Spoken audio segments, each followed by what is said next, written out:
दोस्तों, आज हम लोग जो है हिंदी मीडियम वर्जन में क्लास 10th का जो है वास्तविक संख्या के बारे में पढ़ेंगे। वास्तविक संख्या से रिलेटेड एमसीक्यू का जो बोर्ड ऑफ एग्जामिनेशन भी उससे बहुत ही इम्पोर्टेंट होता है। बिहार बोर्ड के लिए एमसीक्यू 50% होता है, इसलिए एमसीक्यू बहुत ही महत्वपूर्ण हो जाता है। तो आज हम लोग कुछ महत्वपूर्ण एमसीक्यू क्वेश्चनों के बारे में पढ़ेंगे जो बिहार बोर्ड के लिए बच्चों के लिए बहुत ही महत्वपूर्ण है। इसका हमारा लॉन्ग वीडियो यानी लॉन्ग क्वेश्चंस का वीडियो अवेलेबल है, आप हमारे चैनल पे जाकर के देख सकते हैं। वहाँ पे प्रीवियस ईयर क्वेश्चन भी है। तो अभी हम लोग इसका एमसीक्यू क्वेश्चन केवल करेंगे, ठीक है। ये हमारा एमसीक्यू सेशन है। प्रीवियस ईयर और टोटल फुल सॉल्यूशन जो है पूरे बुक का जो है हमारे चैनल पे अवेलेबल है, आप जाकर के वहाँ देख सकते हैं। इंग्लिश हिंदी दोनों मीडियम में अवेलेबल है। तो चलिए आते हैं, अभी हम लोग इसका एमसीक्यू करते हैं और कुछ मेन पॉइंट जो है उस चीज़ों को पहले देख लेते हैं। यूक्लिड विभाजन प्रमेय का, इसमें दो धनात्मक पूर्णांक ए और बी दिए रहने पर ऐसे अद्वितीय पूर्णांक क्यू आर का अवास्तविक है जो ए इक्वल टू अस्तित्व है जो A equal to B Q plus R, ठीक है, जहाँ पे 0 less than R less than B को संतुष्ट करते हैं। अब कह रहा है कि ये कहता है कि ए और बी कोई दो आपको नंबर दिया रहेगा तब दो पूर्णांक क्यू और आर का अस्तित्व होता है जो इस तरीके से इसको अरेंज करेगा A equal to B Q plus R, और जहाँ पे आर जो है आपका 0 और उससे बड़ा होगा और बी से छोटा होगा।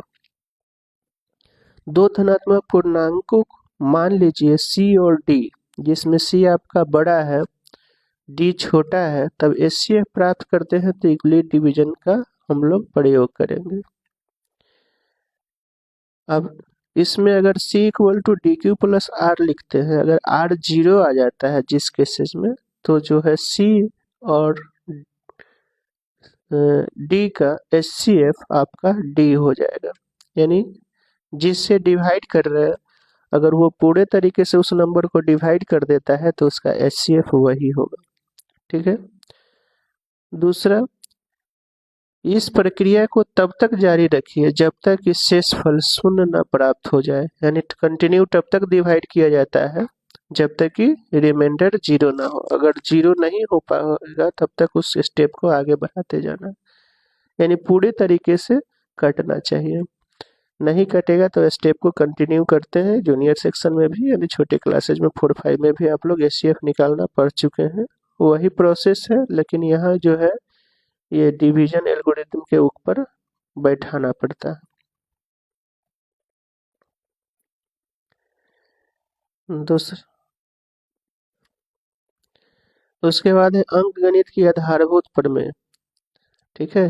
कभी कभी पूछ देता है ये क्या है, तो इस चीज को पहले जान लेना जरूरी है। कहता है कि प्रत्येक भाज्य संख्या को अभाज्यों के गुणनफल के रूप में व्यक्त किया जा सकता है तथा यह व्यंजक अभाज्य गुणनखंडों के आने के क्रमों पर ध्यान न देते हुए अद्वितीय होता है। यानी जो भाज्य संख्या है उसको अभाज्य संख्या के गुणनफलों के रूप में लिखा जा सकता है, ठीक है, लेकिन उसके आने का क्रम को ध्यान इसमें नहीं दिया जाता है। आने का क्रम पहले भी हो सकता है, बाद में भी हो सकता है, दोनों आपस में बदल भी सकते हैं। उसके बाद है, मान लीजिए p एक अभाज्य संख्या है, यदि p a स्क्वायर को विभाजित करता है तो p a को भी विभाजित करता है, जहां a आपका एक धनात्मक पूर्णांक है। ये इस्तेमाल किया जाएगा आपको √2 √3 को अपरिमेय संख्या प्रूफ करने के लिए, ठीक है। अगला है ये आपका जो है उसका प्रॉपर्टी होता है नंबर का।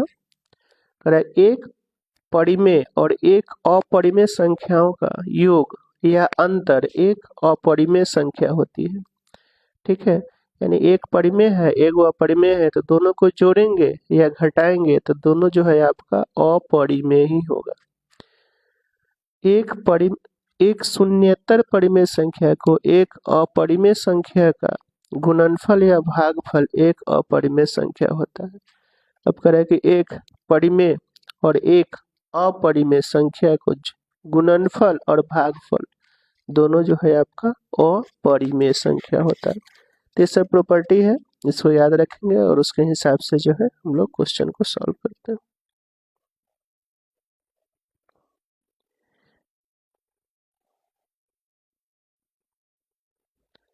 इसके अलावा भी है कुछ प्रॉपर्टीज को देखिए। दो धनात्मक पूर्णांक ए और बी के लिए, ठीक है, एचसीएफ और एलसीएम का प्रोडक्ट उस दोनों नंबर के प्रोडक्ट के बराबर होता है। यानी एचसीएफ ऑफ ए बी गुने एलसीएम ऑफ ए बी बराबर ए गुने बी। ठीक है, यानी एलसीएम और एचसीएफ के गुणनफल नंबर के गुणनफल के बराबर है। अब चेक करने के लिए देखिए कह रहा है, मान लीजिए x बराबर आपका p बाई क्यू है, जहाँ p और q सह अभाज्य संख्या है, यानी दोनों में कोई कॉमन फैक्टर नहीं है। एक परिमेय संख्या है जिसका दशमलव प्रसार शांत है। अब कह रहा है कि यह एक परिमेय है जिसका दशमलव परिमेय शांत है, यानी कंप्लीटली डिविजिबल है, कट जाता है। तब q का अभाज्य गुणनखंड 2 के पावर m और 5 के पावर n के रूप में होता है, जहाँ m और n ऋणेतर पूर्णांक है। ठीक है, अब कह रहा है कि ये आपका अगर शांत परिमेय होगा तो उसका हर के गुणनखंड जो होगा 2 के पावर m और 5 के पावर n के रूप में होगा, यानी 2 और 5 जो है उसके गुणनखंड में आएगा, अभाज्य गुणनखंड में। अगर नहीं आता है, अब देखिए दूसरे केसेज में नहीं आता है तो वो अशांत आवर्ती दशमलव प्रसार होता है। ये मान लीजिए कि x बराबर p बटा q एक परिमेय संख्या इस प्रकार है कि q का अभाज्य गुणनखंड 2 के पावर m 5 के पावर n के रूप में नहीं है, जहाँ m और n जो है ऋणेतर पूर्णांक है, यानी माइनस में होगा। तब x का अशांत आवर्ती दशमलव प्रसार होता है। सॉरी, ऋणेतर यानी ऋण नहीं है, ऋणेतर का मतलब धनात्मक पूर्णांक होगा। ठीक है, अब जो है कुछ इससे क्वेश्चन दिए गए हैं, इसको देख लेना है। देखिए पहला आपका दिया गया है, अब इसमें पूछ रहा है कि दशमलव प्रसार निम्नलिखित के बाद समाप्त हो जाता है, कितने डिजिट बाद दशमलव जो है समाप्त हो जाएगा। तो इसके लिए दशमलव में बदलने का पढ़े होंगे, प्रोसेस होता है कि जितना 2 है उतना ही होना चाहिए 5 का पावर। तो यहाँ आपका 2 का पावर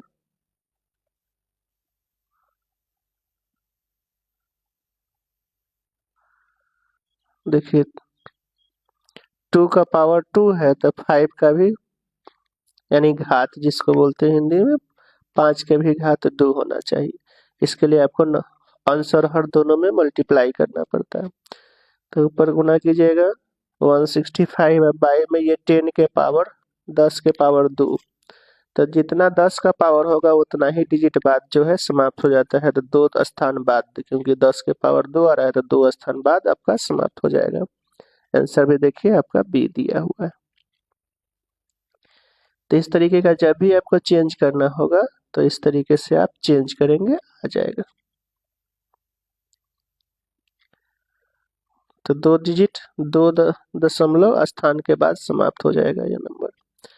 अगला भी आपका यूक्लिड विभाजन प्रमेयिका कहती है कि दो धनात्मक पूर्णांकों a और b के लिए ऐसे अद्वितीय पूर्णांकों q और r का अस्तित्व है कि a equal to B Q plus R. तो ये आपका सेम जो प्रॉपर्टी है, यानी यूक्लिड प्रमेयिका वही लिखा हुआ है, उसमें प्रॉपर्टी सी वाला होगा, यानी आर 0 और 0 से बड़ा और बी से छोटा होता है, ऑप्शन सी।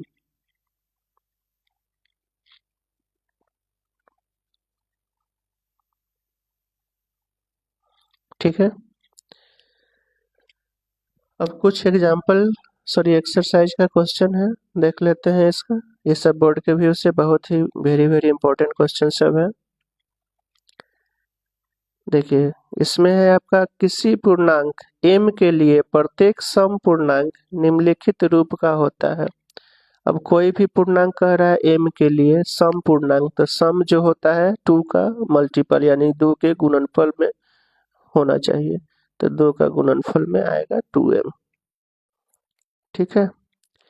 किसी पूर्णांक q के लिए प्रत्येक विषम पूर्णांक निम्नलिखित रूप का होता है। अब विषम पूर्णांक क्या होगा, तो विषम सम से एक ज्यादा होता है, तो सम का पूर्णांक आपका 2 और 1 जोड़ देंगे तो विषम यानी 2q + 1।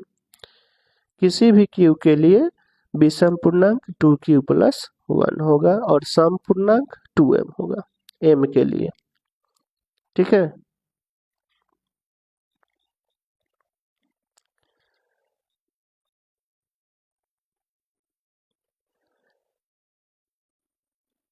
अब यहाँ देखिए, वास्तविक संख्या एक चैप्टर का नाम है। 3 में है आपका संख्या n² माइनस यानी घटाओ 1 8 से विभाज्य होती है यदि n है 1। अब n क्या होगा, n के जगह क्या रखेंगे जिससे ये 8 से विभाजित हो जाएगा। तो 8 से विभाजित होने के लिए हमेशा इसमें विषम संख्या रखना पड़ता है। रख के चेक कर सकते हैं। पहला विषम संख्या 3, देखिए रखिए, 3 3 9, 9 में से 1 घटेगा 8, 8 से कटेगा। दूसरा विषम संख्या 5 25, 25 में से 1 घटेगा आपका 24, 8 से कटेगा।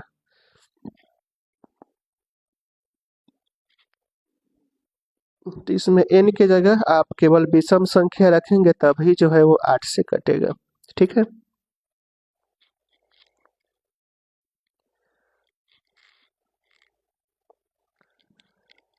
अब देखिए 4 में आपका क्वेश्चन है, यदि 65 और 117 के HCF को 65m-117 के रूप में व्यक्त किया जा सके तो m का मान है, m का मान क्या होगा। इसका जब दोनों का हम लोग HCF निकालेंगे ना, 65 का और 117 का, तो 13 आता है। ठीक है। दोनों का HCF 13 आएगा। अब 13 आने के लिए m की जगह इसमें 2 बैठाएंगे तो 13 आ जाएगा। देखिए 65 गुने 2 कर लेंगे तो हो गया कितना, 130, 117 घटा लेना है, घटाने पर बाद आपका, ठीक है, 13 आ जाएगा।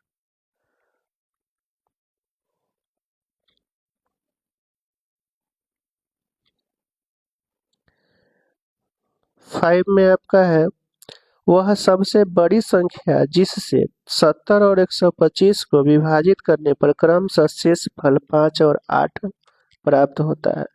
अब याद रखिएगा, जब भी बड़ी संख्या कहता है तो उसमें महत्तम समापवर्तक निकालना पड़ता है HCF, और शेषफल है तो पहले महत्तम समावर्तक में पहले ही शेषफल घटा लेते हैं। तो 70 है, शेषफल है 5, 65, 125 शेषफल है 8, 117। अब अभी निकाले थे हम लोग, ये दोनों का HCF जो होता है आपका 13 होता है, तो आंसर जाएगा A के साथ।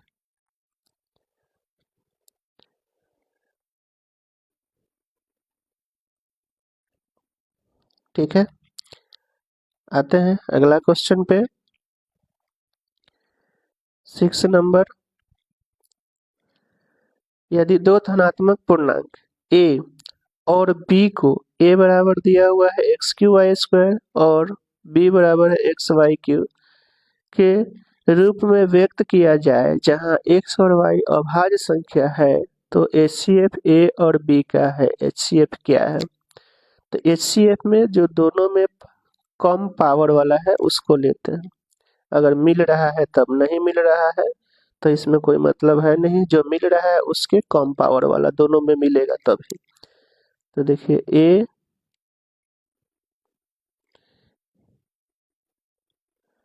ए में देखिए आपका है x³ वाई स्क्वायर और बी में है एक्स वाई क्यूब।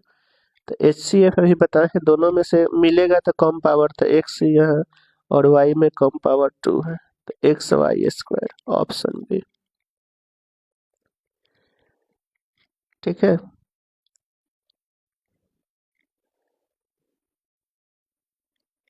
और जब क्वेश्चन नंबर 7 में है, यदि दो धनात्मक पूर्णांक p और q को p बराबर ए बी स्क्वायर और q बराबर ए क्यू बी के रूप में व्यक्त किया जा सकता है, जहां a और b अभाज्य संख्या है, तो एलसीएम क्या है। ठीक है, तो एलसीएम के लिए आपका जो है ज्यादा पावर वाला अगर दोनों में मिल रहा है तो लेते हैं। p में देखिए ए बी स्क्वायर है और q में आपका ए क्यू बी है। एलसीएम निकालना है, बताए ज्यादा दोनों में मिलेगा तो ज्यादा पावर वाला, तो ए क्यू और बी स्क्वायर ऑप्शन सी के साथ। ठीक है, इसका पीडीएफ फॉर्म हमारा टेलीग्राम चैनल पे अवेलेबल है। ठीक है, आप जाकर के वहां से देख सकते हैं। और आप नए हैं हमारे चैनल पे तो लाइक और सब्सक्राइब करके हमें सपोर्ट करेंगे, ताकि इसी तरीके से हमारे चैनल पे आपको ग्रेजुएशन लेवल तक का जो है साइंस और मैथ की क्लासेज अवेलेबल कराई जाती है। इसके अलावा कोई भी कम्पिटिटिव एग्जाम की अगर तैयारी कर रहे हैं तो उसका मैथ और रीजनिंग की क्लासेज जो है आपको अवेलेबल करा दिया जाएगा। इसके अलावा वैदिक मैथमेटिक्स की क्लासेज भी कराई जाती है। ठीक है, तो हमारे चैनल के साथ बने रहेंगे। और 10th तक के सभी सब्जेक्ट की तैयारी कराई जाती है। अभी कुछ वीडियो अपलोड हो रहे हैं, बाकी सब्जेक्ट का धीरे धीरे वीडियो अपलोड होते रहेंगे। तो आप हमारे साथ बने रहें। अगर कोई कॉम्पिटिटिव एग्जाम की भी तैयारी करते हैं तो हमारे साथ बने रहेंगे तो आपको इसका बेनिफिट मिलेगा। बिल्कुल ये क्लासेज फ्री में कराई जाती है। इसके अलावा टेस्ट सीरीज भी हमारा आपको फ्री में अवेलेबल कराया जाएगा। तो इसके लिए हमारे आप टेलीग्राम चैनल से जुड़ेंगे, वहाँ पे लिंक प्रोवाइड करा दिया जाता है और लिंक के माध्यम से आप टेस्ट दे देंगे। चलिए आते हैं तो नेक्स्ट क्वेश्चन 8 में, एक शून्येतर परिमेय संख्या और एक अपरिमेय संख्या का गुणनफल होता है। अभी हमने प्रॉपर्टी में हम लोगों ने पढ़ा है, एक परिमेय और एक अपरिमेय का गुणनफल हमेशा सदैव अपरिमेय होता है। Option A.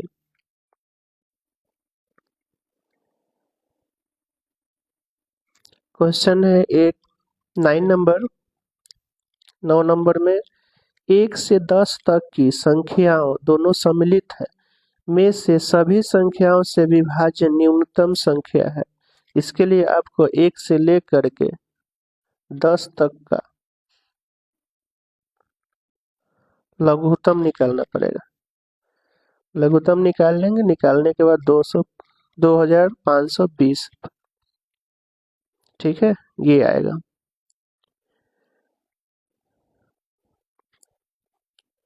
लघुत्तम निकालते जाएंगे, ऐसे ही जैसे प्रोसेस से 2520 आ जाएगा। अब इसमें पूछ रहा है कि ये नंबर आपको कितने डिजिट बाद समाप्त होगा। डेसिमल में परिमेय संख्या 14587 बटा 12 1250 का दशमलव प्रसार निम्नलिखित किन दशमलव स्थानों के बाद समाप्त हो जाएगा। तो इसके लिए जो प्रोसेस हमने बताया था वही इस्तेमाल करना है। हर वाले का आपको अभाज्य गुणनखंड निकालना है और उसमें 10 के पावर लाना है। जितना 10 का पावर आ जाएगा उतना ही, यानी जितना 2 है उतना 5 है, जितना 5 है उतना 2 कर लेंगे, 10 के पावर आ जाएगा। जितना 10 का पावर होगा उतना डिजिट बाद ये समाप्त हो जाएगा। जैसे इस निकाल कर दिखा देते हैं। 2 से लगेगा 625, 5 से 125, 5 से 25 और 5 से 5 बार में 1 2 3 4 4 आ रहा है। तो इसको जब सॉल्व करेंगे ना, तो 4 को 5 है तो 4 को 2, तो 10 के पावर जो है 4 हो जाएगा। 10 के पावर 4 आ रहा है तो 4 अंक बाद समाप्त हो जाएगा। ठीक है, तो इस तरीके से जो है हमारा पहला चैप्टर का एमसीक्यू जो है समाप्त हुआ। फिर हम लोग अगले क्लासेज में नए चैप्टर के साथ मिलते हैं। तब तक के लिए धन्यवाद। थैंक